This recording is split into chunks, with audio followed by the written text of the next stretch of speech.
Buenas tardes, bienvenidos a Hola, todos, bienvenidos al ciclo de formación de Catedral Anglicana. buenas tardes. Hoy estamos muy contentos, les cuento a los que no se han enterado todavía, pero tenemos un programa de radio nuevo y ahí me está mirando Elizabeth Camero, que hoy estrenamos a las 10 de la mañana. Elizabeth, estamos contentísimos. Hoy me escucharon, ¿Escuchaste? Y ¿sí? a Y me las... escucharon, me imagino. Ah, sí, sí. No, vamos a buscarte. A las Este, 11 salí yo. mirá, bueno, y tuvimos un mensaje, pequeño mensaje de nuestro obispo, y también ahora a las 6 de la tarde se repitió, así que estamos saliendo por Radio Anglicana, que se genera en España, y bueno, acá está Elizabeth, que hace tiempo que ya está ahí, y estamos re contentos. Así que un medio de comunicación más para seguir llevando la palabra. Bueno, hoy estamos, como la vez pasada, estamos con el reverendo Mario, con el obispo Brian, y vamos a tomar distintas partes de la enseñanza de hoy. Así que lo invito al señor arzobispo Venables para que inicie. Muchísimas gracias, Marcelo. Bienvenidos a todos. Siempre un gusto compartir estos momentos con ustedes. Me encanta ver las caras de ustedes también, porque son tantos meses que estamos en lockdown, en cuarentena, y qué cosa, nos extrañamos un montón, ¿no? Brian y yo estamos conversando porque ustedes saben que yo tomé la decisión que paso la posta a Brian como obispo diocesano, sí o sí, cuando termina noviembre. Ya para mí es importantísimo tener clara eso. Pero para consagrar un obispo se requiere las manos de 3 obispos físicamente. Pero hoy recibí noticias de abogados canónicos de la Comunión Anglicana que yo puedo imponer manos y será una consagración válida, irregular para válida. Entonces vos, Bran, dentro de poco serás un obispo diocesano irregular, ¿ok? Muy bien, vamos a orar y después vamos a entrar en este estudio de hoy. Les invito a orar conmigo. Gracias, Padre, por este gran privilegio de reunirnos. Pedimos tu protección ahora sobre la tecnología y sobre nosotros para que podamos no solamente estudiar y entender mejor, sino conocerte a ti, nuestro Dios y Padre y Creador mejor. Ayúdanos, Señor, y gracias en el nombre de Jesús. Amén. Amén. Nunca olviden, queridos, que todo lo que hacemos en la presencia de Dios. Un error del cuarto siglo, cuando se institucionalizó la iglesia, fue para mí un error dedicar el domingo como el día del Señor. Para mí es un error tener un día en 7 dedicado a Dios, cuando cada segundo viene de Dios. Pero ahí hay que reconocer que la iglesia a veces se equivoca y desde ese momento tenemos la tradición de pensar, bueno, el domingo es mi día de acercarme a Dios. Pero yo sé que ustedes saben algo distinto, que la Biblia nos enseña que todos los días tenemos que tener tiempo con Dios. Entonces, como siempre lo hacemos en nuestros encuentros, empezamos con Dios. Una vez más, tenemos el privilegio de contar con la presencia de mis colegas, el obispo coadjutor electo, Brian. Brian, te invito a saludarnos. ¿Cómo estás? ¿Qué tal? ¿Cómo están ustedes? Hola Greg, sí, muy bien, muchas gracias y contentos con la noticia que compartiste recién. Así que un gusto estar en esta tarde con todos ustedes. Bienvenido y gracias por dedicar tiempo a estos encuentros. También desde Lomas de Zamora, el rector de Santísima Trinidad, el reverendo Mario Águeda. Bienvenido, Mario. Como siempre, un gusto ver tu cara, siempre bien vestido, siempre con un vocabulario impresionante. Bienvenido. Te invito a dar un saludo. Muchas gracias, Greg. Muchas gracias a todos. Bien, lindo verles a todos una vez más. Muchas caras conocidas, muchos amigos y hermanos. Espero que pases un lindo momento hoy.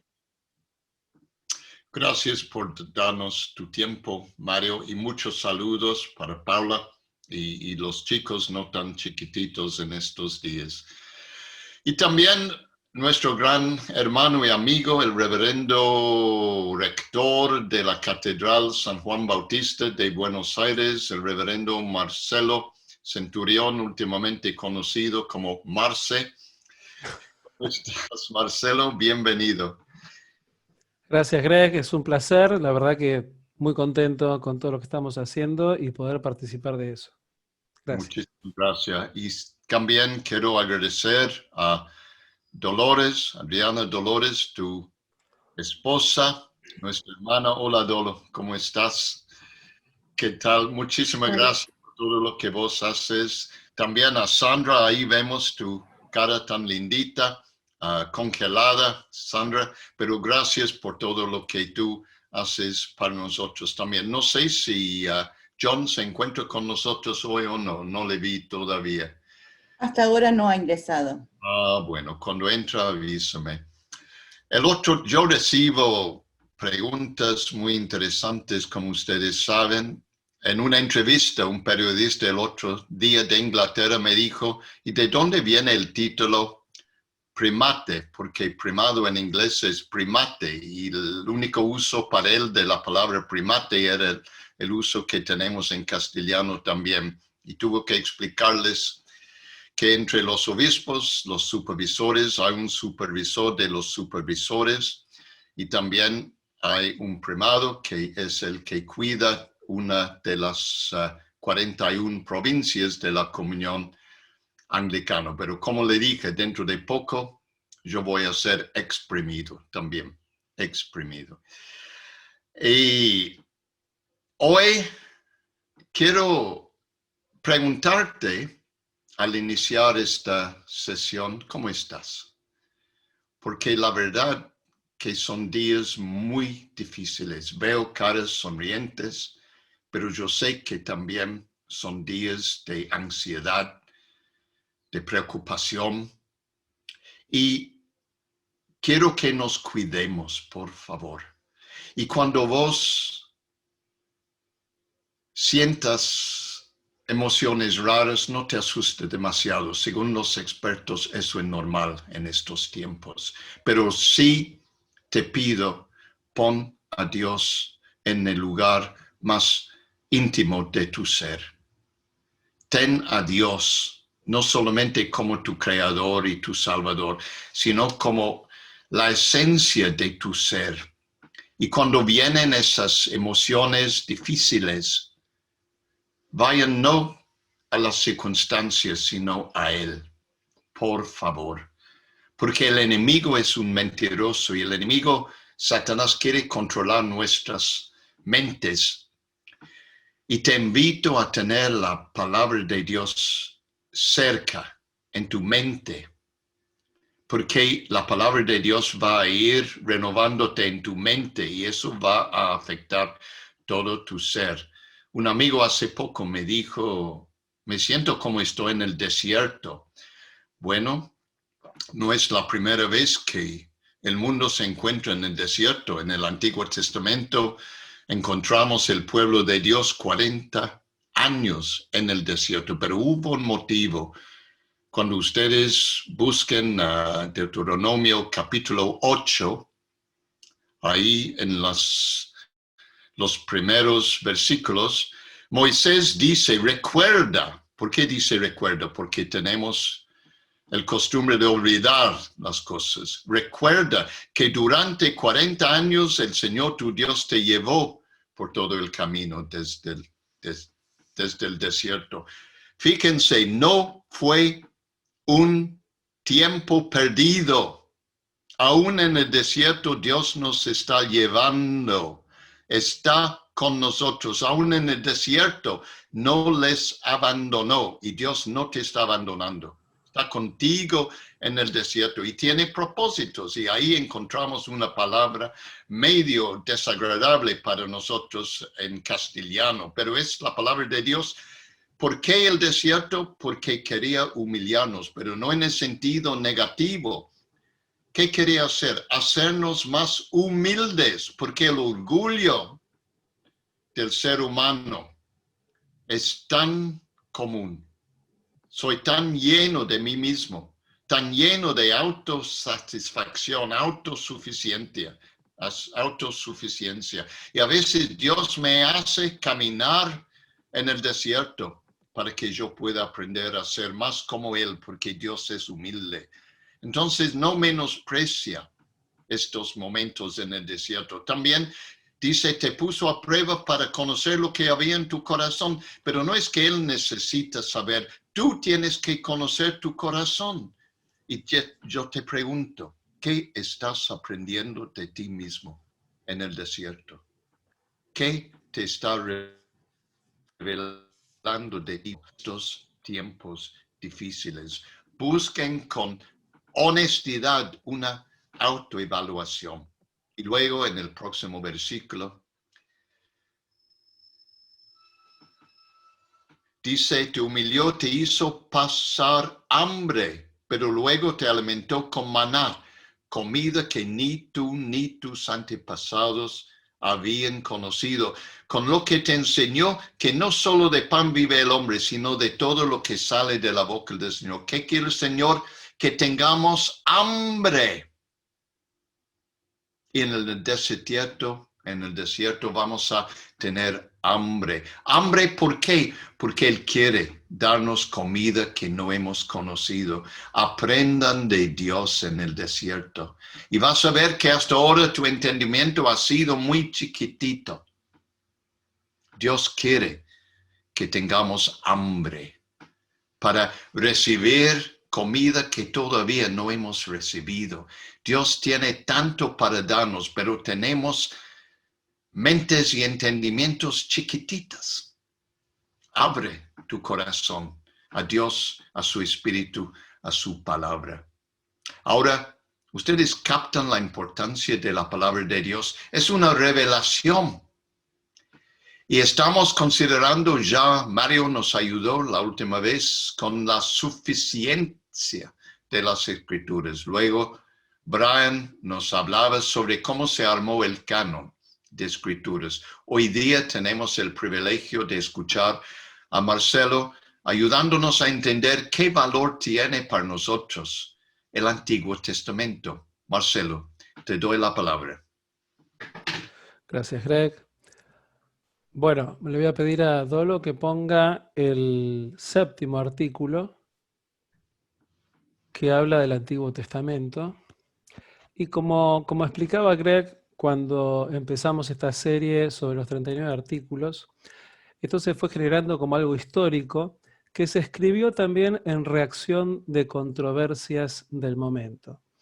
Entonces, cuando se escribió este artículo, fue una respuesta a algunos que decían, bueno, las promesas que se hacían en el Antiguo Testamento para los antiguos patriarcas eran promesas que eran para ellos. No tienen por qué seguir al Antiguo Testamento.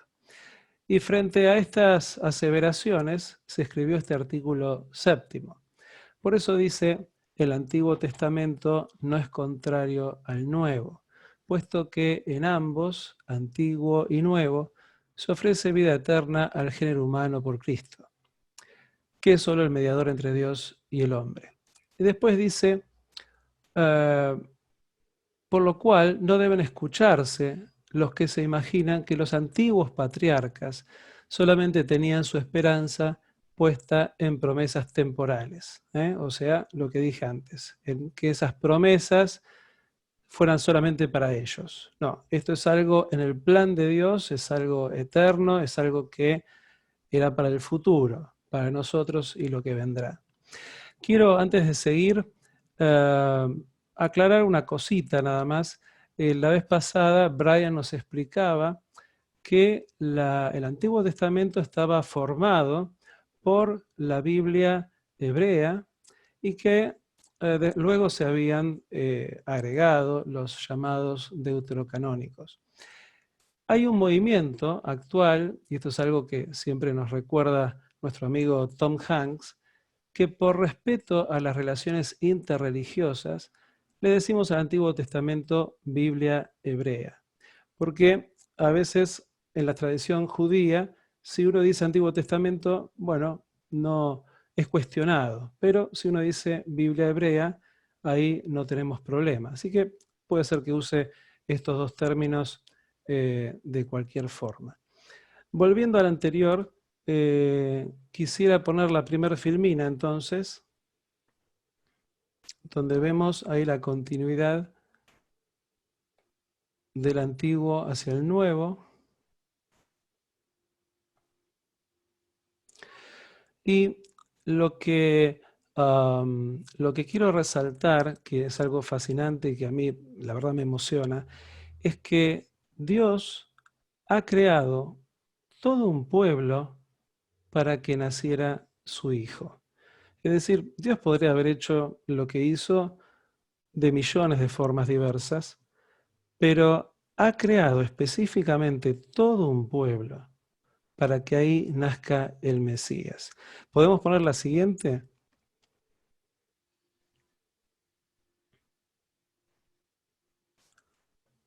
No, la que... no sé si está el pueblo de Dios. Ahí está. Pueblo de Dios, hace todo un pueblo el Señor para que el Cristo, el Mesías, nazca en ese pueblo y tenga también todo un contexto, un marco, para que, bueno, no surgiera de golpe todo lo que el Mesías traería y aparte cumpliría. Justamente lo que dijimos antes, ¿no? Que las promesas dadas a los patriarcas se cumplen en el Nuevo, es algo que, primeramente que nada, se cumple en Cristo. Y de Cristo al mundo. Es decir, lo que hace Dios a través de la Biblia es revelar su relación con el género humano. Y ahí Él nos muestra cómo es el origen, pero después cómo crea un pueblo para que el Mesías nazca de ese pueblo y de ahí se proyecte al mundo. Entonces quiero ver alguna cita. Vamos ahora a Abraham. Acá vemos cómo en el Nuevo Testamento, Pablo, por ejemplo, toma citas que vienen del Antiguo y nos confirma que la descendencia prometida a Abraham es una descendencia y no algo específico para personas. O sea, él dice, esto no es para descendientes, es para una descendencia. Ahora bien, las promesas se le hicieron a Abraham y a su descendencia. La Escritura no dice y a los descendientes, como refiriéndose a muchos, sino y a tu descendencia, dando a entender uno solo, que es Cristo. Así que aquella promesa dada a Abraham, de que mirara al cielo y viera esas infinitas estrellas diciendo, bueno, así va a ser tu descendencia, esto es para todos nosotros en Cristo. Y así hay una continuidad del antiguo al nuevo. No sé si tenemos ahí a la palabra Isaac.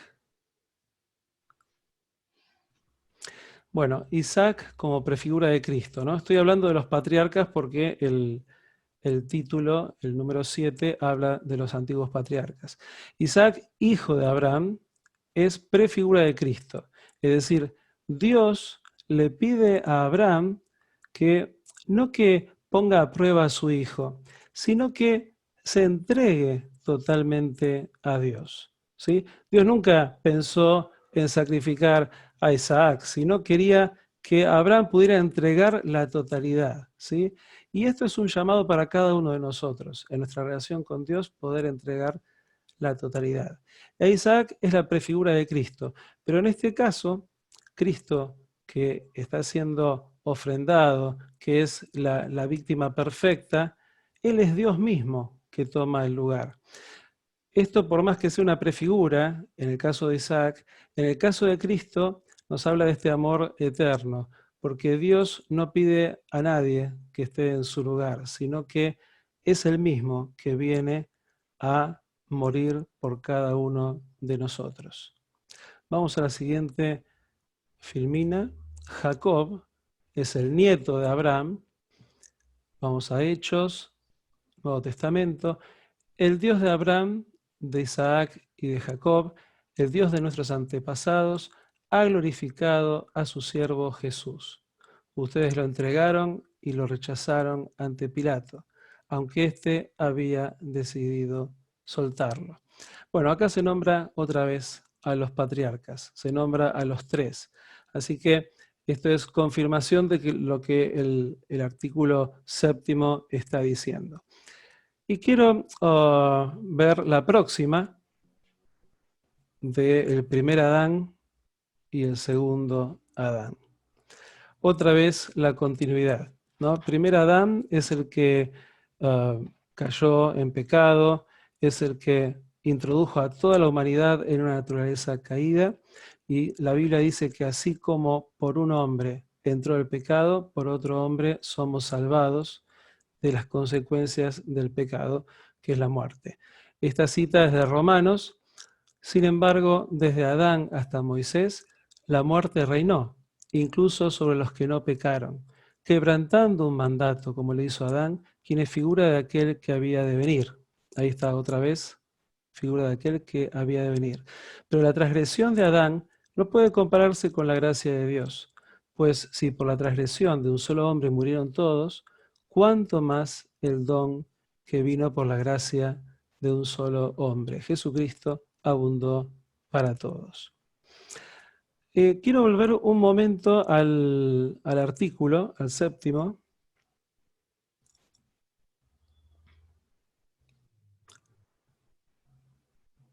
La segunda parte dice, aunque la ley de Dios, dada por medio de Moisés en lo tocante a ceremonias y ritos, no obliga a los cristianos, ni debe necesariamente recibirse sus preceptos civiles en ningún estado, no obstante, no hay cristiano alguno que esté exento de la obediencia a los mandamientos que se llaman morales.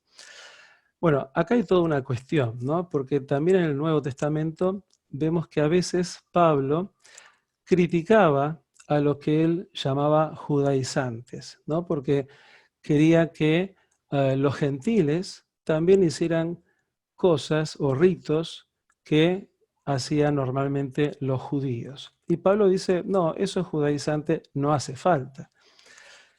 Es interesante porque tenemos montones de denominaciones hoy en día, como ya explicó nuestro obispo, y ahora hay algunas denominaciones que están volviendo a esto de los ritos judíos, y que, bueno, son de una riqueza muy grande, pero obviamente no hace falta, ¿no?, practicarlos.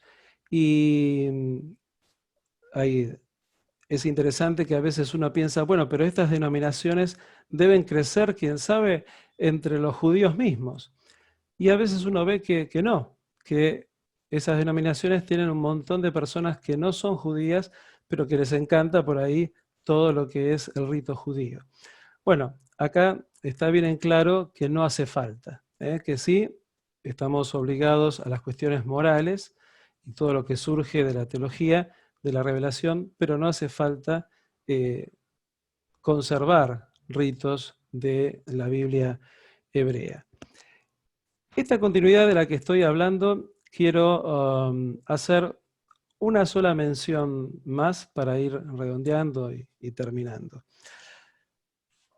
En el Antiguo Testamento tenemos varias citas, pero yo estuve viendo 2 por lo menos, Deuteronomio 4, 7 y 8, y Primera de Reyes 8, 60. Varias citas que nos habla de un Dios que en sí mismo es un Dios misionero. Es un Dios que se envía a sí mismo. Eso después pasa con Jesús, y Jesús los hace con los apóstoles. Y es así, una cuestión de enviar, ¿no? O sea, nosotros hacemos lo que Dios quiere porque Él lo hizo primero, ¿sí? Lo mismo pasa con el perdón, lo mismo pasa con el amor. Nosotros podemos amar porque Dios amó primero. Podemos perdonar porque Dios perdonó. Y somos enviados y somos evangelizadores, todos, no hace falta tener este cuellito, porque Dios mismo es apóstol, Dios mismo es enviado, Dios mismo es misionero. Y a veces vemos el Antiguo Testamento como un cartabón de leyes y de cuestiones que lo presentan a Dios capaz que como alguien enojado, que castiga. Y realmente tenemos citas que nos demuestran que no, que el amor que vemos, ese amor del Padre, ¿no? Abba Padre, que vemos en el Nuevo Testamento, está también bien marcado en el Antiguo Testamento, en la Biblia hebrea. ¿Y por qué lo digo? En estas citas de Deuteronomio y Primera de Reyes, Dios nos hace ver que le hace hacer al pueblo israelita, al pueblo hebreo, todos sus mandamientos con una función, no simplemente que se gobiernen por esas leyes y que lo hagan bien, sino que todos los pueblos que rodean al pueblo de Israel tenga al pueblo de Israel como testigo, como testimonio de llevar una vida avanzada, una vida santa, una vida interesada en el prójimo. Entonces, en Deuteronomio 4, del 7 al 8, por ejemplo, dice, ustedes cumplan mis mandamientos, así los pueblos que los rodean verán que hay un Dios, no varios dioses, un Dios distinto a los otros. Un Dios que, por ejemplo, aboga por los pobres, un Dios que, por ejemplo, se preocupa por el extranjero. Entonces, una misión o un objetivo crucial no es simplemente, le doy estas leyes para que se porten bien. Le doy estas leyes para que ustedes, con estas leyes, viviendo como yo les pido, van a mostrar a los demás que hay un Dios verdadero y los demás se van a convertir. Lo mismo dice en Primera de Reyes, capítulo 8, versículo 60. Para que sepan que hay un Dios verdadero, hagan lo que les estoy mandando. Y esto lo pongo de relieve porque a nosotros también nos toca lo mismo.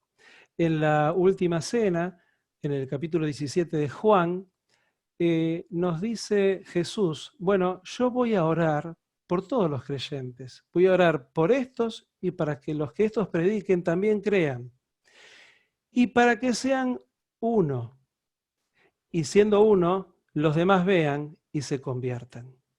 Y ahí tenemos un paralelo y una continuidad perfectas, porque nosotros tenemos la misma misión que aquel pueblo de Israel, siendo uno, llevando adelante lo que Dios nos pide, los demás van a ver y se van a convertir. Así que quiero dejarles esta idea. Muchas gracias. Muchísimas gracias, Marcelo. No olviden, amados, que todos los encuentros que estamos realizando van a YouTube y nosotros podemos volver y un motivo que yo he tenido en mi corazón desde que empezamos todo eso es que tenemos esta herencia de lo que estamos haciendo, porque también en el concepto bíblico de lo que estamos haciendo es algo real. No es lo mismo, un libro es bueno, papeles, también cosas así, pero lo que estamos haciendo juntos es algo real, como la prédica es algo real, es como la vida. Entonces no pierdan la oportunidad de volver, recordar y ir profundizando, porque tenemos una gran necesidad de aprender, crecer y madurar, porque Dios quiere que seamos una iglesia madura y eso requiere disciplina, estudios y mucho esfuerzo. Por favor. Lo que está diciendo también Marcelo sobre ese rol de dar testimonio. Fíjense que Jesús dijo, ustedes son mis testigos. No, ojalá que algunos de ustedes van a cumplir con ese rol. Somos testigos. Lo importante es saber qué tipo de testimonio estoy dando, porque todo el mundo va a saber algo de mí y lo que yo creo. No es cuestión de decir, estoy testificando. La cosa es ¿Qué testimonio estoy dando? ¿Qué es lo que la gente ve cuando ven a mí? Porque sí o sí, la gente van a juzgar lo que piensan de Dios en la luz de lo que tú y yo somos. Ahora, estamos considerando el Dios Trino, y cuando pasamos a las Escrituras no dejamos detrás Dios y vamos a seguir en la presencia de Dios, considerando el concepto de Dios y ahora con lo que ha compartido Marcelo, su pueblo, lo que somos nosotros. Pero tenemos que asegurar que nosotros estamos captando cómo tenemos que ser lo que Él quiere que seamos. Y por eso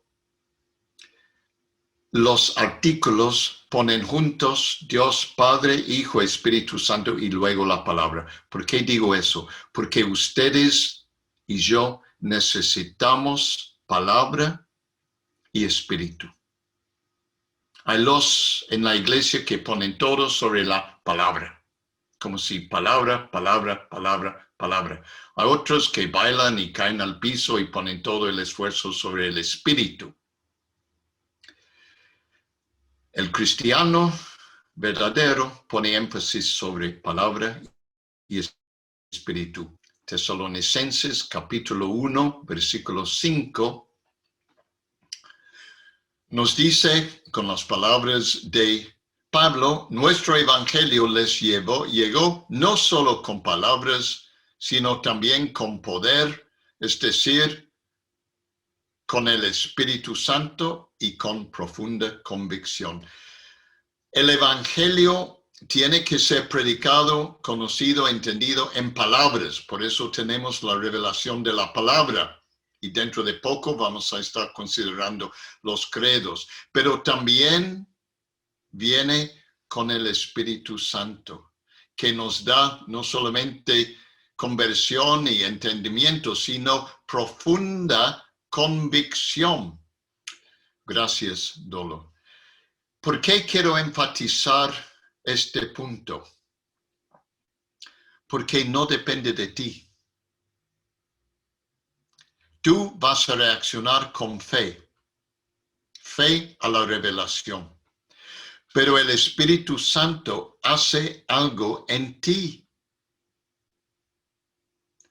Dios está viviendo en ti. Entonces nuestra fe no es ojalá que yo pueda cumplir todo esto, entender todo esto. Ya hemos visto que el Espíritu Santo quiere llenarnos, cambiar nuestra manera de pensar, nuestras emociones, afectar hasta nuestros cuerpos. No olviden que la fe cristiana es Dios viviendo en ti. Dios vive en nosotros. No solamente una pequeña parte de Dios. Dios está en nosotros. Y eso transforma todo. Ahora no vivo yo, dijo Pablo, mas Cristo vive en mí. Por favor, no olviden que todo lo que estamos intentando de entender mejor y cumplir mejor con entendimiento, con energía, viene también con la obra de Dios en nosotros y a través de nosotros. No olviden esto. Y el Espíritu Santo no es la yapa, no es una extrita que Dios nos da para ayudarnos. Es la presencia de Dios en ti. No olviden eso, por favor, porque ahora vamos a ir a los credos y vamos a considerar 3 credos históricos que los anglicanos tenemos como la base de nuestra fe. Artículo 8 dice, el credo niceno y el comúnmente llamado de los apóstoles deben recibirse y creerse enteramente porque pueden probarse con los testimonios de las Santas Escrituras. Gracias, Dolo. Los credos es una manera que la Iglesia vio como necesario de expresar con palabras entendibles, si podemos usar la palabra, porque No es una cuestión de solamente decir, bueno, no se puede entender eso. Hay que intentar entender. Entonces tomaron o aceptaron la tarea de preparar los credos. ¿Qué es el credo? Lo que nosotros creemos. Y creer no es solamente intelectual. Cuando yo digo yo creo, quiero decir yo dependo de lo que estoy hablando. Es el cimiento, el fundamento de mi vida. Cuando digo yo creo en Dios, digo yo dependo 100% de Dios y de Jesús y del Espíritu Santo. Por eso los credos son importantísimos. Y en el mundo anglicano, cada vez que tenemos un culto, oración matutina, oración vespertina, tenemos el uso, la proclamación del credo apostólico de los apóstoles y después en la Eucaristía el credo niceno. Ahora vamos a considerar primero el credo de los apóstoles y doy la palabra al obispo coadjutor electo Brian. Muchas gracias, Greg. Voy a poner una presentación para que la podamos seguir. Como dijo el obispo Greg, hay varios credos de los apóstoles, Niceno, de Atanasio y otros más, y en realidad los credos son una declaración de fe, ¿no? Muchas veces te habrá pasado que te habrán dicho, bueno, ¿y vos en qué crees? ¿Qué es ser cristiano? ¿O qué es ser cristiano anglicano? Y entonces, como decía Greg, son formulaciones que tratan de sintetizar conceptos. Obviamente no abarcan toda la Biblia, si no en vez de tener la Biblia como libro tendríamos solamente los credos, pero de alguna manera tratan de captar la esencia de lo que es.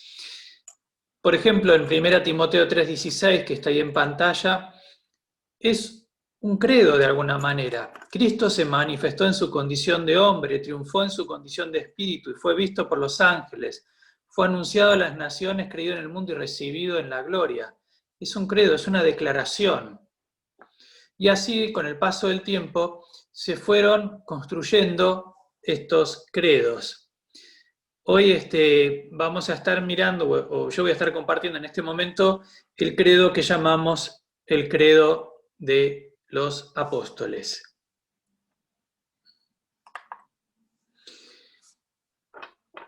Este credo comienza, las primeras frases o formulaciones comienzan en el siglo II y termina de armarse, tal como lo conocemos nosotros hoy, alrededor del siglo VIII. Así que fíjense cómo a lo largo de varios siglos se fue ampliando, completando, aclarando, para que tengamos el credo que nosotros tenemos hoy en día.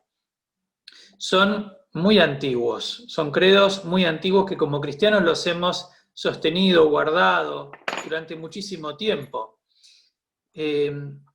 Es bueno aprenderse los credos, memorizarlos, recordarlos, pero también entenderlos. Llevarlos en el corazón, pero también en nuestra mente. Y los credos es muy interesante porque empiezan diciendo, bueno, en esto creo. No dice, los cristianos creen en esto, sino que dice, yo creo. De ahí viene nuestra palabra credo. En latín, credo, creo. Esto es lo que yo creo, esto es lo que yo afirmo. Entonces, cada vez que vos estás diciendo el credo, estás afirmando lo que vos crees. Y si hay algo que no entendés, ¿cómo lo podés afirmar? O si hay algo que no lo crees, ¿cómo lo podés decir? Entonces es importante comprender qué quiere decir. Hay una historia ficticia que dice que se llama el credo de los apóstoles porque cada uno de los apóstoles escribió una de las declaraciones.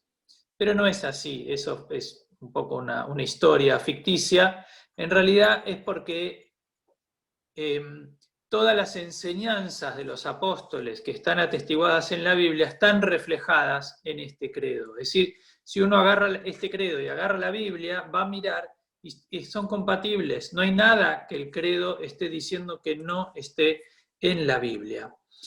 Y el credo de los apóstoles está en primera persona del singular, porque dice, yo creo en, mientras que el credo niceno está en el plural.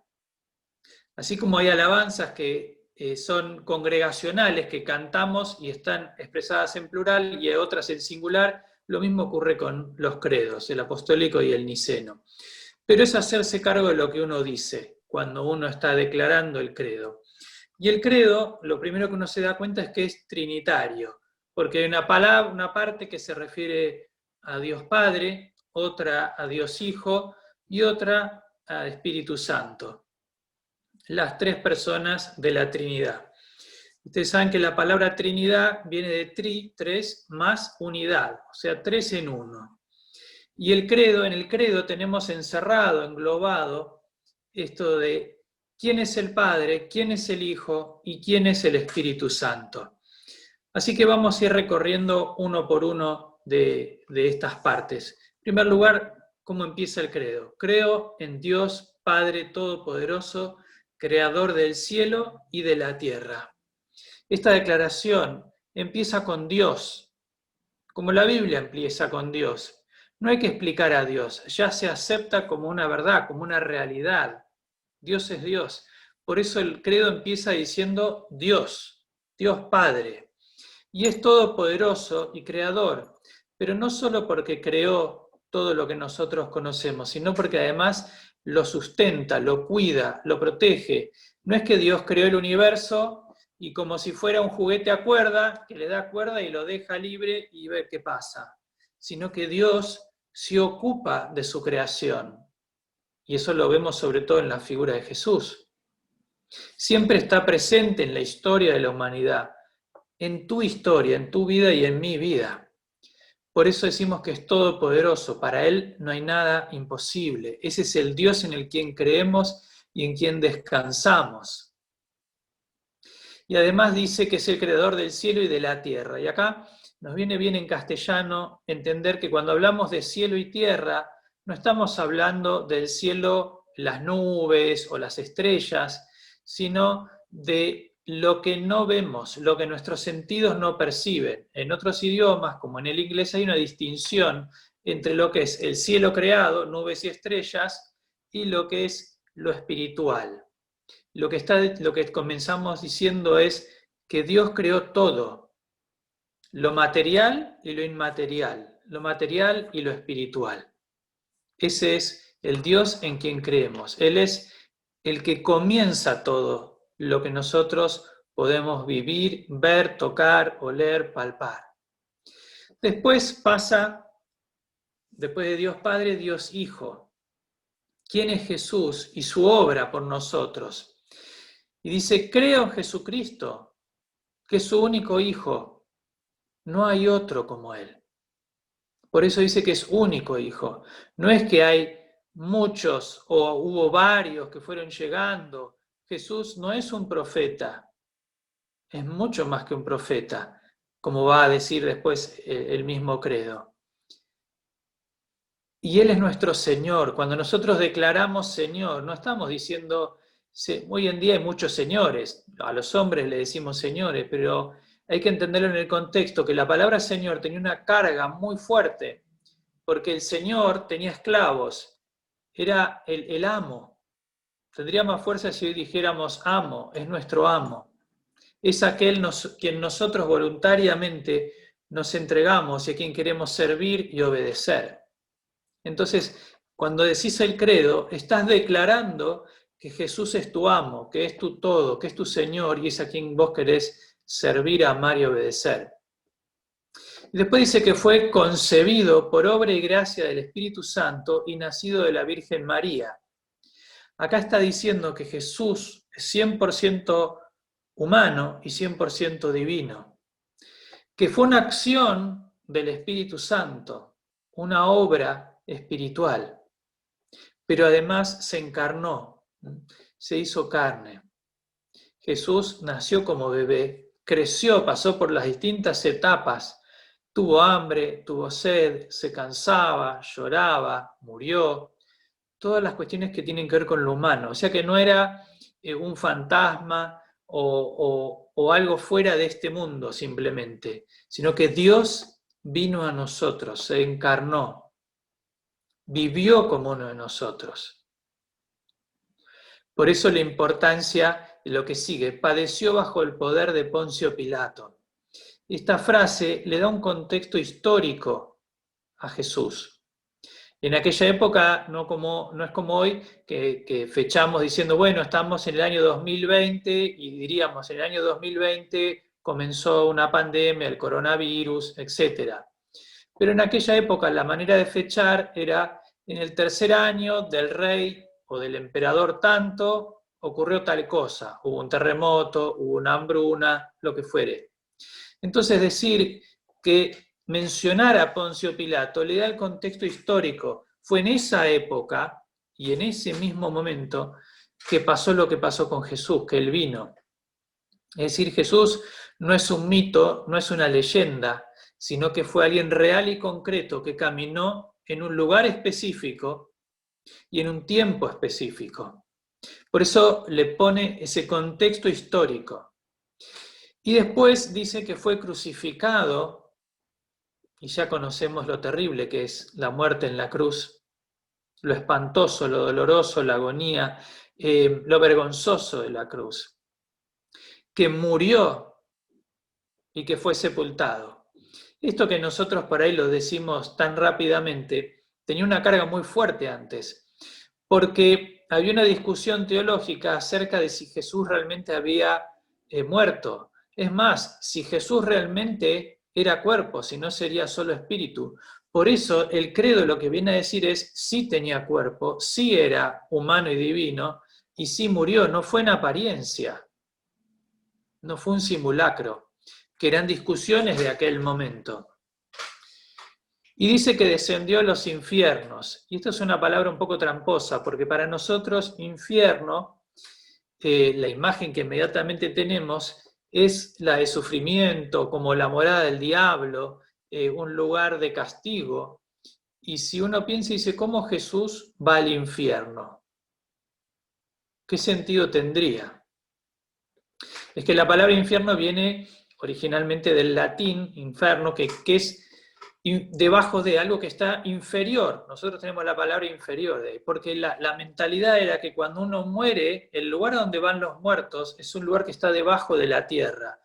Y es ese lugar que es de reposo, de descanso, llamado el Sheol o el Hades, si ustedes quieren. Ese era el lugar a donde fue Jesús, que es distinto a otro concepto bíblico que es la Gehenna.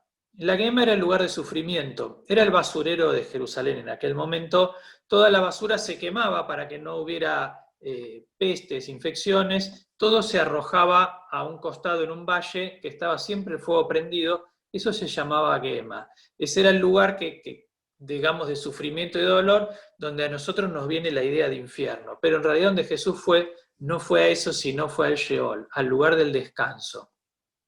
Entonces, cuando decimos que descendió a los infiernos, estamos afirmando que realmente murió, tal es así que fue al lugar donde va toda persona que muere. Pero la historia de Jesús no terminó ahí, porque como sabemos, Él resucita al tercer día de entre los muertos. Vuelve a enfatizar, de entre los muertos resucita. Por eso no fue en apariencia, y esto creo lo que hay que dejar muy en claro. Y sabemos que resucita porque se le presentó no solo a los apóstoles y a los discípulos, sino a un montón de otras personas, manifestando así que Él había triunfado sobre la muerte, sobre el pecado, y que había obtenido la vida eterna. Por eso sigue diciendo el credo, subió a los cielos y está sentado a la diestra de Dios Padre, es decir, fue un lugar de privilegio. De vuelta, los cielos, acuérdense que es el lugar espiritual, no las estrellas o las nubes. Y está sentado a la derecha. La derecha es un lugar de honor, de privilegio, de éxito. Como diciendo, la misión de Jesús fue exitosa. Por eso da esta figura, esta imagen de que está sentado. No es que esté sentado físicamente, pero es la manera de expresar que lo que Jesús hizo fue contundente, fue efectivo y lo logró. Y dice que desde allí ha de venir a juzgar a vivos y muertos. Es decir, hay una segunda venida que como cristianos estamos esperando. Jesús vuelve. Y vamos a rendir cuentas de en quién pusimos nuestra fe. porque vamos a ser juzgados. ¿Y cómo vivimos esa fe? Como ven, el credo se extiende mucho en lo que es la figura de Jesús, no tanto en lo que es el Padre, y mucho menos, por lo menos en una primera vista, de lo que es el Espíritu Santo, porque dice, creo en el Espíritu Santo, y nada más pareciera decir acerca del Espíritu Santo. No lo define mucho más. Pero el Espíritu Santo es la presencia de Dios en cada uno de los que creen en Él, de quienes han aceptado a Jesús como su Señor y Salvador. Y está operando, está activo. Por eso tiene que ver lo que sigue después de decir que cree en el Espíritu Santo, porque dice, creo en la Santa Iglesia Católica. El Espíritu Santo está operando en su iglesia. Cree en la comunión de los santos. ¿Por qué? Porque el Espíritu Santo es lo que trae la comunión, la común unión de quienes creen en Él. Por eso todo este apartado tiene que ver con el Espíritu Santo. La Santa Iglesia Católica, la palabra católica, acuérdense, quiere decir universal, que está en todo el mundo, pero no que está físicamente en todo el mundo únicamente, sino que es la misma fe aceptada alrededor del mundo. Si vos vas hoy a una iglesia cristiana en Singapur, va a afirmar este mismo credo, va a creer lo mismo que una iglesia en Italia, que una iglesia en algún país de África o de Oceanía o de América, porque es universal, es católica. Esta idea de católico es que está en todo el mundo, pero que además afirmamos lo mismo en todo el mundo. No se refiere en el credo de la iglesia que nosotros llamamos católica, apostólica, romana, como una denominación particular.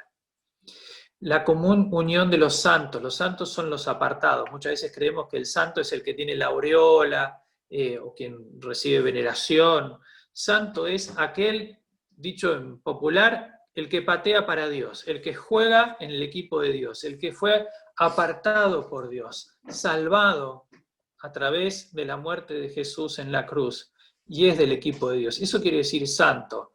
Que después la iglesia declare a una persona santa y busca pruebas de decir, bueno, esta persona realmente caminó con Dios, es otra cosa.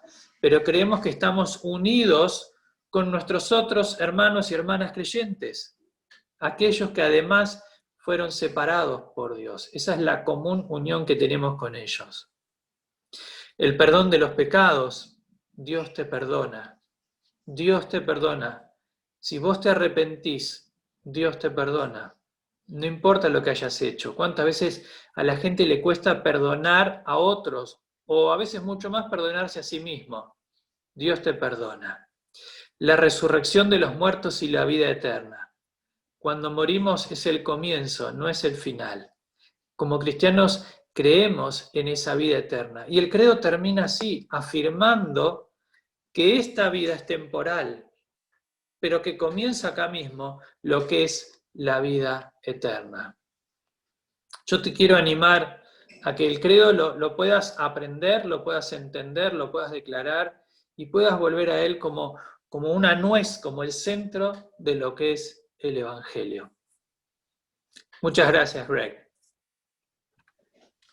Gracias, Brian. Creo, porque nuestra manera de responder a lo que Dios ha revelado, porque todo lo que acabamos de considerar es revelación. Un teólogo cristiano no es un académico que se pone a imaginar cómo será Dios. El teólogo cristiano es el que lee la Biblia, el texto, e intenta de ayudarnos a entender lo que Dios ha revelado. ¿Y qué es nuestra manera de responder a revelación? Fe. Fe. Por eso la palabra credo. Eso demuestra mi fe. Pero fe, y aquí voy a usar una palabra fuerte, es un riesgo. Fe es un riesgo. Tú confías en cosas, muchas cosas, que capaz no hemos entendido. Pero igual creo. He dado un ejemplo antes, no pido perdón por el ejemplo que doy. Porque es muy bueno por lo que estamos considerando. Noviembre, diciembre 1969, yo me declaré a la rubia. Ella me había conocido 3 semanas. Era un rockero, pelo largo. Todo lo contrario, los padres buscaban en el novio para nuestra hija. Yo me declaré y ella me creyó. Y nuestro matrimonio de 50 años es evidencia de su fe en lo que yo revelé. Ahí perfectamente tenemos un ejemplo de lo que es fe. Porque fe es una manera de conocer a Dios personalmente. Pero tenés que empezar como Silvia tuvo que empezar, como yo tuve que empezar. Pero fe es empezar diciendo yo creo. Y luego uno va entendiendo, no solamente estudiando, sino conociendo a Dios. ¿Se acuerdan? Vertical. Vertical. La cruz es vertical, horizontal. Todo lo que yo hago horizontalmente en mi vida depende de lo que yo vivo con Dios. Entonces, una vez más, pido, lean de nuevo ese credo y considérenlo y tómenlo muy en serio. Porque yo estoy segurísimo que mucha gente cuando dicen el credo, perdónenme, tienen los dedos cruzados. Mi hijo Timo me mandó un mensaje hoy sobre un tema teológico y me dijo, qué idiotas los que no toman tiempo para saber lo que creemos. Yo les prometo, yo he hecho bautismos, matrimonios. La única cosa que hago sin que la persona puede cruzar los dedos es un entierro. Pero ya es tarde. Hay gente que creen que pueden decir estas cosas sin creerlo. Por favor, no seas hipócrita. Ahora, credo de los apóstoles. Luego, ¿qué es lo que usamos en la Eucaristía? El credo niceno. Y este es un punto importantísimo. ¿Por qué? Porque la cosa más polémica que Dios hizo, que transforma todo, fue la encarnación. El hecho de que Dios se hizo hombre y de que Jesucristo es el Hijo de Dios, es Dios mismo hecho hombre. Y considérenlo, por favor, transforma todo. El mundo se divide entre los que lo creen y los que no lo creen. Porque si tú crees que Dios se hizo hombre, transforma todo. Por eso tenemos el credo niceno. ¿Por qué? Porque el enemigo, Satanás, en el segundo y tercer siglo intentó sutilmente y no tan sutilmente desviar la iglesia de la verdad verdadera. Intentó poner en la mente de la gente, Jesús sí era un buen hombre, pero obviamente era un hombre. Este no es un invento del postmodernismo. Eso entró como herejía en los primeros siglos. Y como dijo Marcelo, los artículos es una manera de responder a una situación. El credo niceno es una respuesta a una situación seria que entró. Lo que hoy llamamos el credo niceno es el producto de 2 concilios ecuménicos, los 2 concilios más importantes del cuarto siglo. Uno en Nicea en 325 y el otro en Constantinopla, que hoy día es Istambul, en 381. Armar los credos era sangre, sudor y lágrimas. No es que la fe cristiana viene cayendo como una hoja de papel desde el cielo. Es encarnación. Tu vida es encarnación. La vida cristiana es encarnación. Y la fe cristiana es encarnación. Tenés que vivirlo, tenés que creerlo. Y la iglesia tuvo que enfrentar el peligro de la herejía más terrible, que era que tal vez Jesús no es exactamente lo mismo que Dios. Olvidando que Marcos capítulo 1, versículo 1 le llama el Hijo de Dios. Punto ahí, no es algo que tú puedes evitar. ¿Ustedes se acuerdan que Constantino se había convertido más o menos en la época de 312? Él conoció la fe cristiana, no lo aceptaba, perseguía mucho a los cristianos y luego tuvo una conversión cuando pidió la ayuda de Dios, nuestro Dios, en una batalla. Y después de eso dejó la persecución y en el año 324 unió el Imperio Romano bajo su liderazgo. Íbamos a tener, dijo él, un solo imperio. Y luego dijo que la fe cristiana va a ser la fe oficial. Pero 7 años antes había surgido este problema, un presbítero llamado Ario en Alejandría. Había empezado a enseñar que Jesús no era Dios en el sentido que lo tenemos en lo que Brian acaba de mostrarnos. Que Jesús era más bien un ser celestial inferior a Dios que representa a Dios en un sentido. Y se defendió en esa enseñanza, que era una herejía, diciendo, pero mira, Jesús murió, Dios no puede morir. Jesús creció en entendimiento, kenosis lo llamamos. Dios es omnisciente, ¿cómo que puede crecer en entendimiento? Jesús se cansó, Jesús se enojaba, Jesús tenía emociones, lloraba.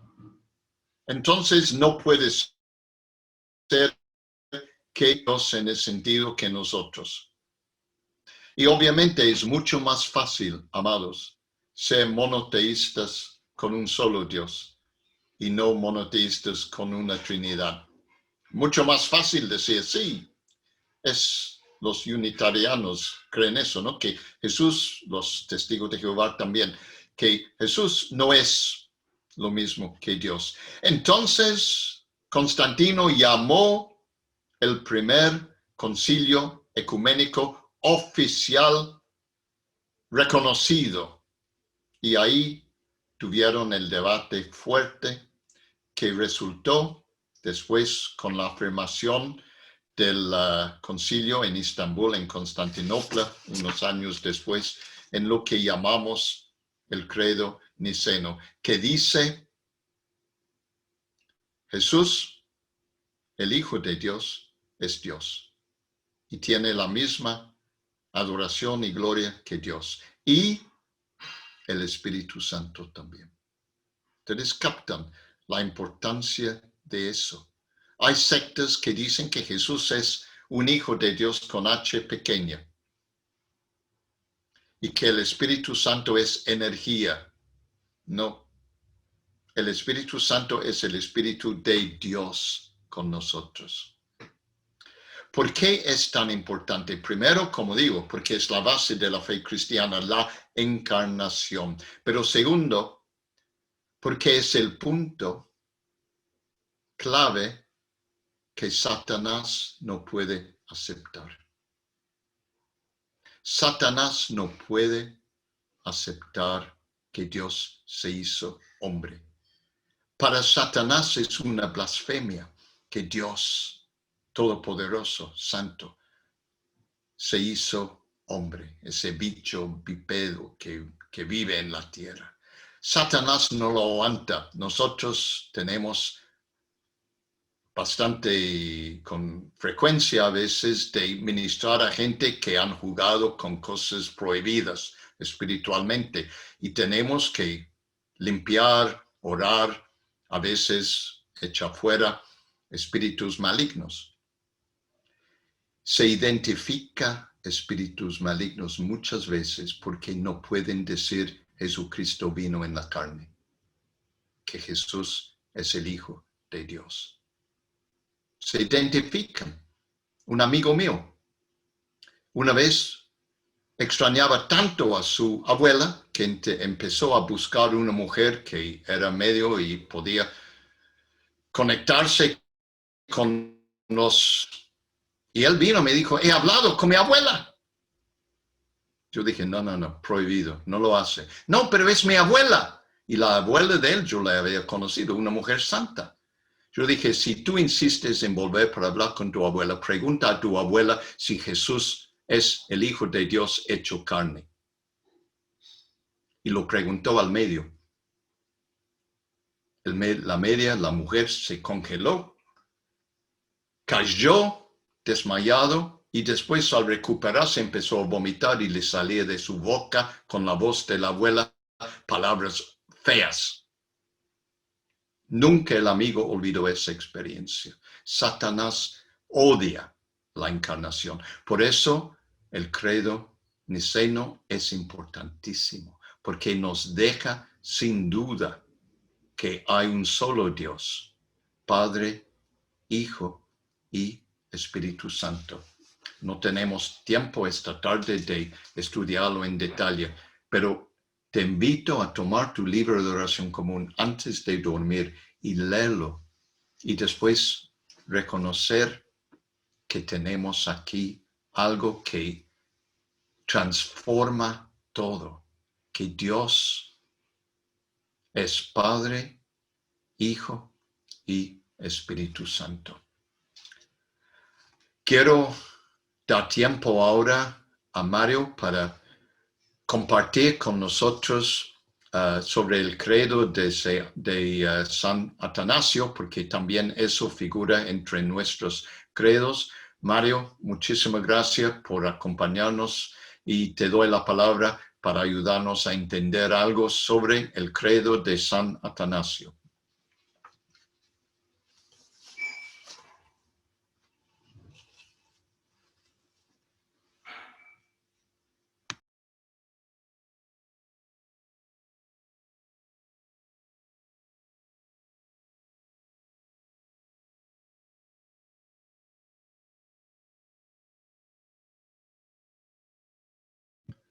Mario, estás muteado. Tenés que poner tu micrófono.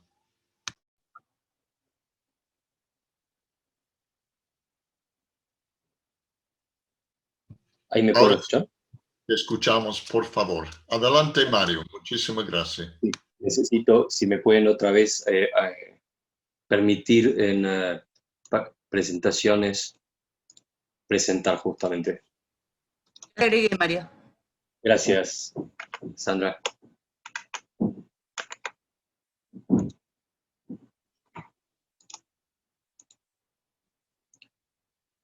Bueno, muchas gracias. Han sido todas explicaciones muy profundas acerca del tema que nos toca hoy, que es tan importante en este tiempo, ¿no? Donde vemos que en el pasado había herejías tremendas y que hoy también seguimos con ciertos problemas.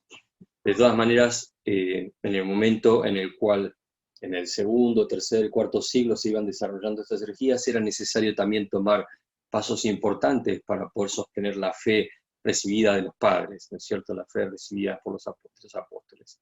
Así que vamos a analizar juntos el trabajo de Atanasio y de quienes lo siguieron con este credo. Pero para ayudarnos, vamos a ver un poquito primero el artículo que lo menciona.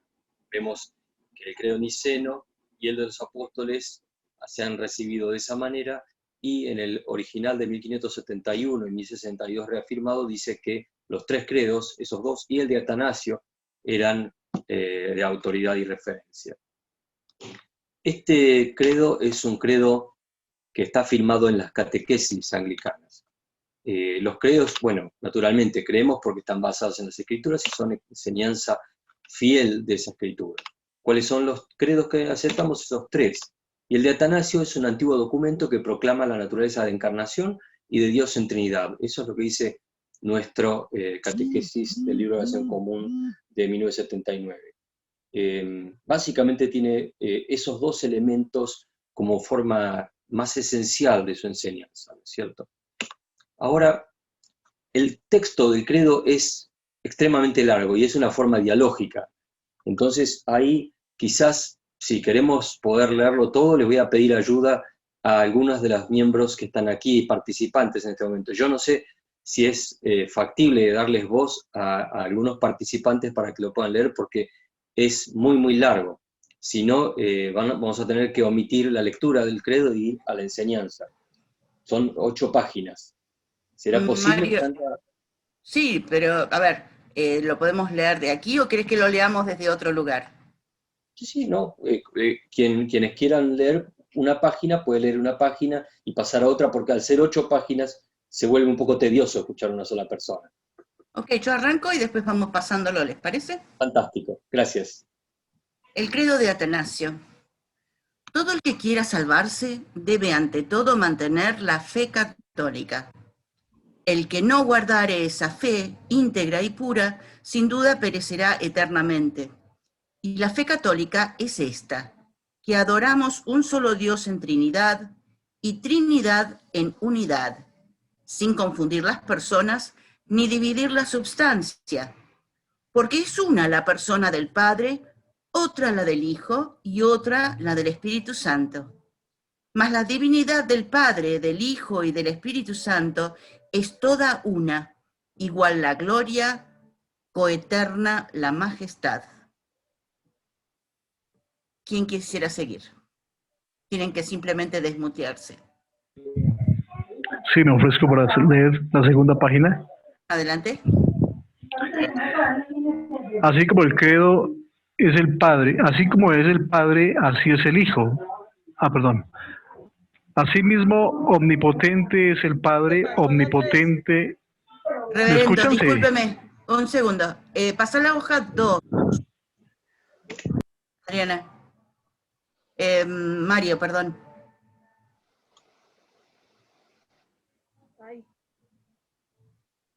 Ahí está, reverendo, adelante.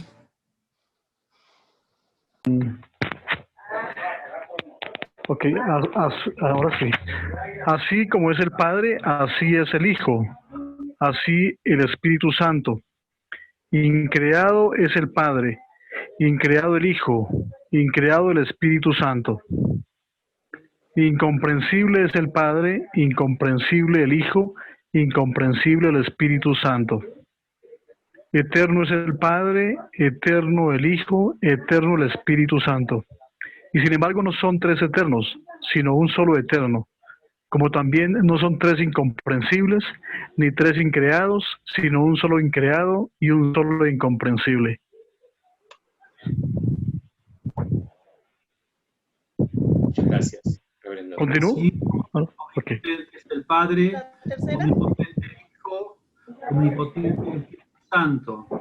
Y sin embargo, no son 3 omnipotentes, sino un solo omnipotente. Asimismo, el Padre es Dios, el Hijo es Dios, el Espíritu Santo es Dios. Y sin embargo, no son 3 dioses, sino un solo Dios. Así también, Señor es el Padre, Señor el Hijo, Señor el Espíritu Santo. Y sin embargo, no son 3 señores, sino un solo Señor.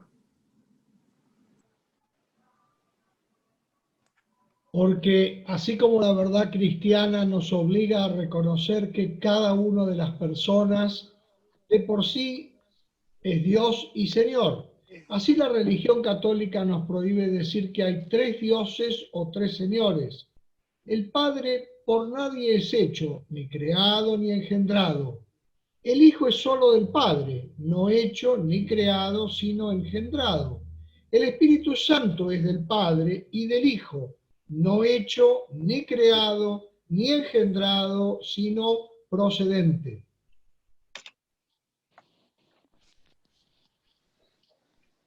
Elizabeth. Hay Camero. pues un padre, no tres padres, un hijo, no tres hijos, un Espíritu Santo, no tres Espíritus Santos. Y en esta Trinidad nadie es primero ni postrero, nadie mayor ni menor, sino que todas las tres personas son coeternas juntamente y coiguales. De manera que en todo, como queda dicho, se ha de adorar la unidad en Trinidad y la Trinidad en unidad. Por tanto, el que quiera salvarse debe pensar así de la Trinidad. Además, es necesario para la salvación eterna que también crea correctamente en la encarnación de nuestro Señor Jesucristo. Porque la fe verdadera que creemos y confesamos es que nuestro Señor Jesucristo, Hijo de Dios, es Dios y hombre, Dios de la sustancia del Padre, engendrado antes de todos los siglos, y hombre de la sustancia de su madre, nacido en el mundo. Perfecto Dios y perfecto hombre, subsistente de alma racional y de carne humana.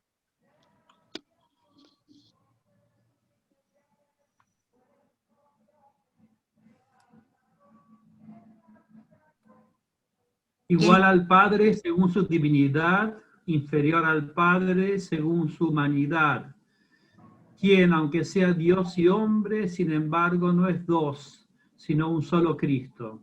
Uno, no por conversión de la divinidad en carne, sino por la asunción de la humanidad en Dios. Uno totalmente, no por confusión de substancia, sino por unidad de persona. Pues como el alma racional y la carne es un solo hombre, así Dios y hombre es un solo Cristo.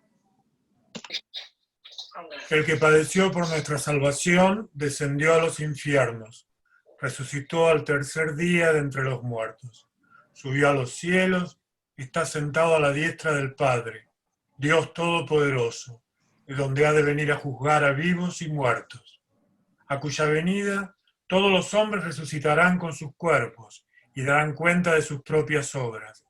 Y los que hubieren obrado bien irán a la vida eterna, y los que hubieren obrado mal al fuego eterno. Esta es la fe católica, y quien no la crea fielmente no puede salvarse. Muchísimas gracias a todos. Excelente, mucho más ágil la lectura compartiéndola. Vamos a ver algunos datos esenciales rápidamente. También es llamado quicunque vult por sus palabras iniciales en latín. Quien quiera, tiene que, es una condición, es una exhortación. Es fuente de autoridad en la Iglesia anglicana, en la católico romana y en algunas otras iglesias protestantes históricas también. Se compone, dijimos antes, básicamente de dos secciones. La primera, que fueron las primeras 5 diapositivas, se refiere específicamente a la Trinidad. Y la segunda remite a la encarnación y a la naturaleza de Cristo. Es un severo llamado de atención. María, ¿está pasando diapositivas? ¿Está pasando diapositivas? ¿Sí? No las estamos viendo. Yo las veo. Sí, acá se ve. Se ve. Perfecto. Lo veo.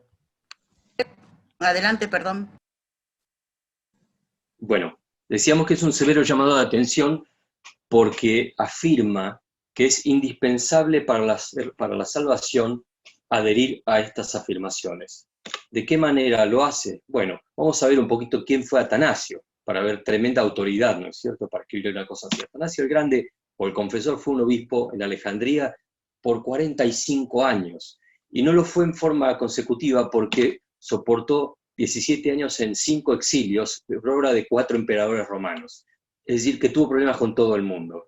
Fue un gran teólogo cristiano, un padre de la Iglesia y quizás el más grande defensor del trinitarianismo, en contra del arrianismo. El obispo Greg mencionó hace un rato la herejía de Arrio, Bueno, Atanasio fue uno de los más grandes luchadores contra esta herejía, que fue una herejía sumamente importante. Vamos a ver un poquito más acerca de ella. Él participó justamente en el concilio de Nicea, que también el obispo Greg mencionó, en el 325, en aquel momento como obispo auxiliar de Alejandría.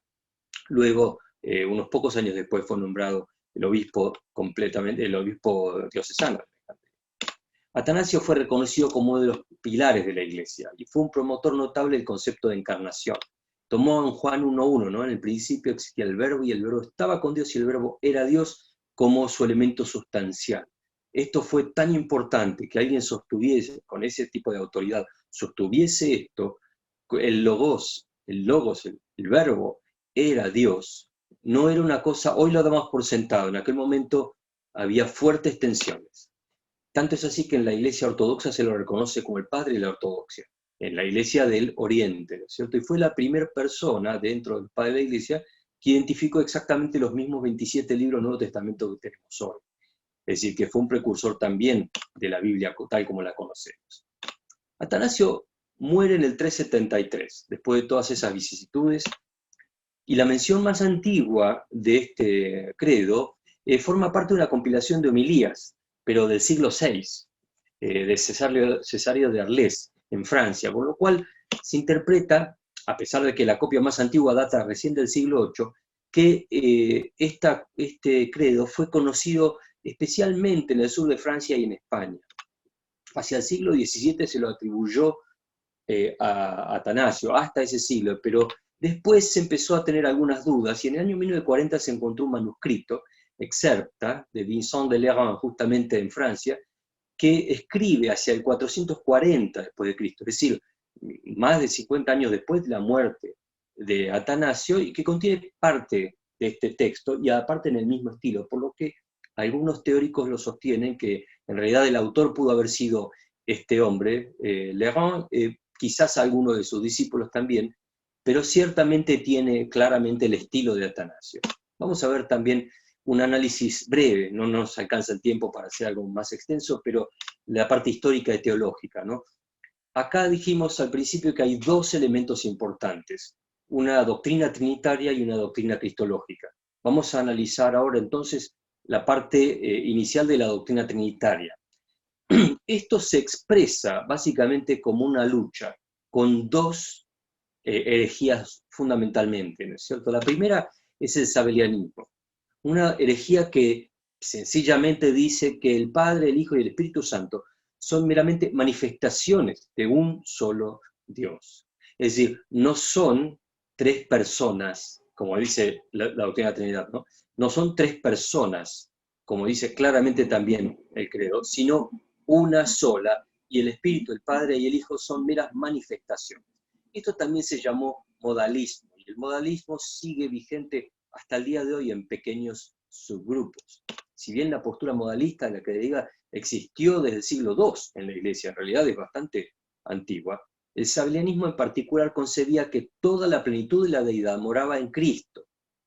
Toda la plenitud estaba en Cristo, y Cristo mostraba modálicamente forma de Dios espiritual, forma de Dios encarnado. Este Sabelio y todos sus seguidores fueron considerados heréticos, y Sabelio fue desterrado en el concilio de Constantinopla, que fue en el año 336. El error, dice el credo de Atanasio, es confundir las personas de la Trinidad. Como vimos acá, en la cuarta línea, sin confundir las personas. El error es efectivamente confundir. No hay uno que tiene tres formas.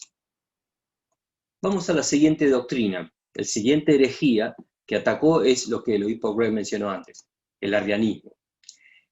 Someramente el arrianismo diría, el Hijo de Dios no existió siempre, sino que fue creado por Dios Padre. Es decir, el Hijo es inferior al Padre.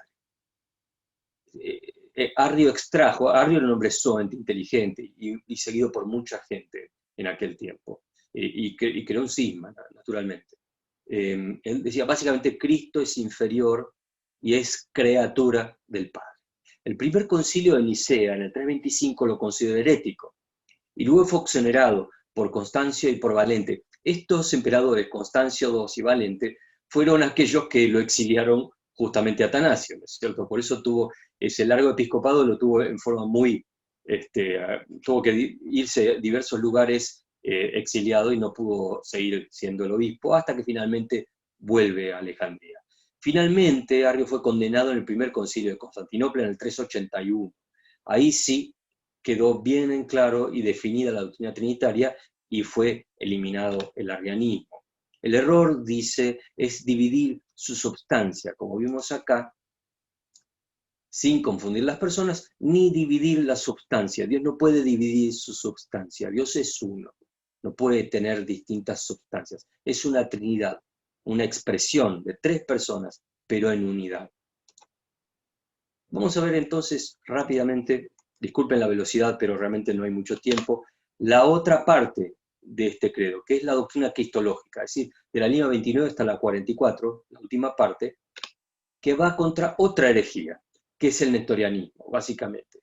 ¿Qué es lo que decía esto? Someramente, una vez más, no existe unión entre naturalezas divina y humana de Cristo. Lo que la Iglesia llamó siempre unión hipostática, es decir, que la naturaleza divina y humana de Cristo son una unidad.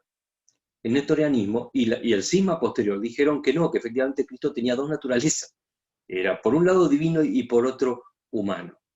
Nestorio fue considerado hereje y fue condenado en el concilio de Éfeso en el 431 después de Cristo y en el de Calcedonia, finalmente en el 451. Si consideramos que la fecha del fallecimiento de Atanasio fue el 373, bueno, genera ciertas dudas de que él hubiera podido atacar en forma completa, digamos, al nestorianismo cuando esto se desarrolló mucho tiempo después.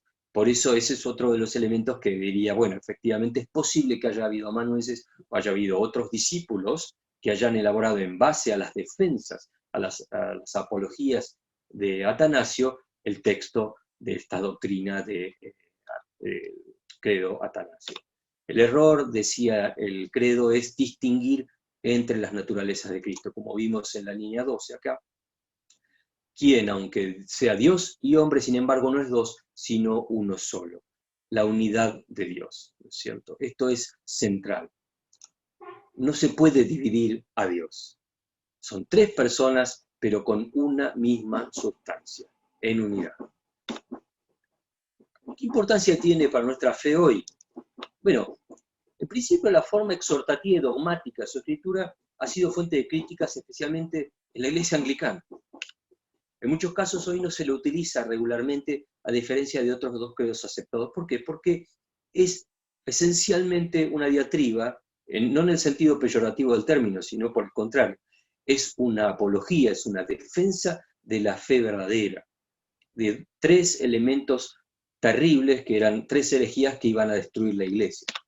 Su valor, entonces, estriba en la clara explicación, y además no solo en la explicación, sino además en la exhortación acerca de la revelación escritural respecto de la Trinidad de Dios, por un lado, y de la encarnación de Cristo.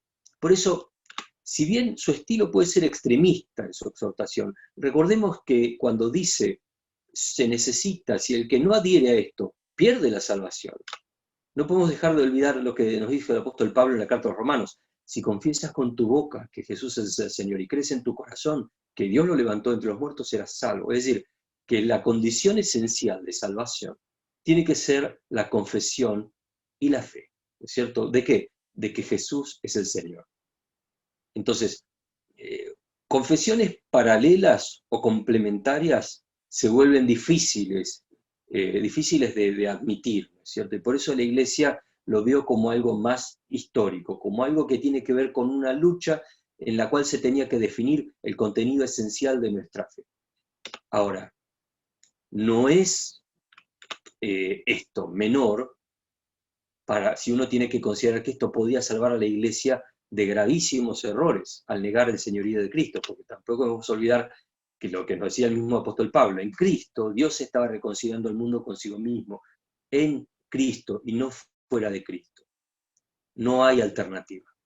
Si sacamos esto de la ecuación, nuestra fe se desintegra. En el sentido lato, ¿no es cierto? Se desintegra, empieza a atomizarse, y estos cismas que se dieron en los primeros siglos de la vida de la Iglesia, hubieran terminado con la iglesia. Gracias al Señor por Atanasio y por aquellos como él que sostuvieron la fe de maneras a veces exhortativas, pero bien claras y luchando y además poniendo su vida en esto.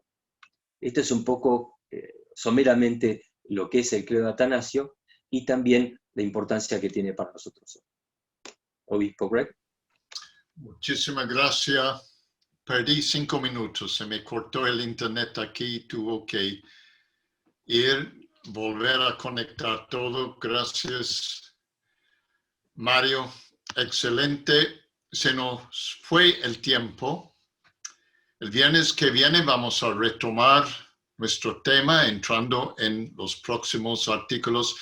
Les aconsejo asegurar que tú en tu tiempo personal estás volviendo a leer los artículos, pero sin dejar tus estudios de la palabra de Dios diarios, que es importantísimo. Y quiero dejarles con una pequeña tarea para estar pensando en estos días.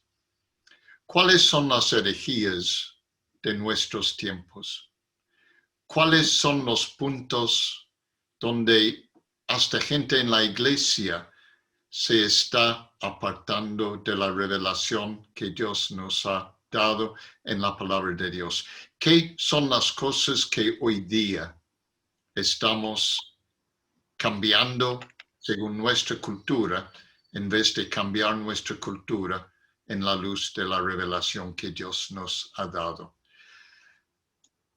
Una tarea difícil pero necesario, porque créeme, yo tuve que presidir por muchos años la Comisión de Educación Teológica en la Comunión Anglicana y hay mucha diversidad de opinión sobre el tema que estamos tomando juntos. Muchísimas gracias, Brian. Muchísimas gracias, Mario. Muchísimas gracias, Marcelo. Y ahí detrás del escenario, Dolo y Sandra, John tal vez también está ahí. Vamos a orar y después vamos a concluir estos momentos juntos. Que el Señor esté con ustedes. Gracias, Padre, por el gran desafío de considerar las verdades que tú has revelado en tu palabra y en la persona de tu Hijo.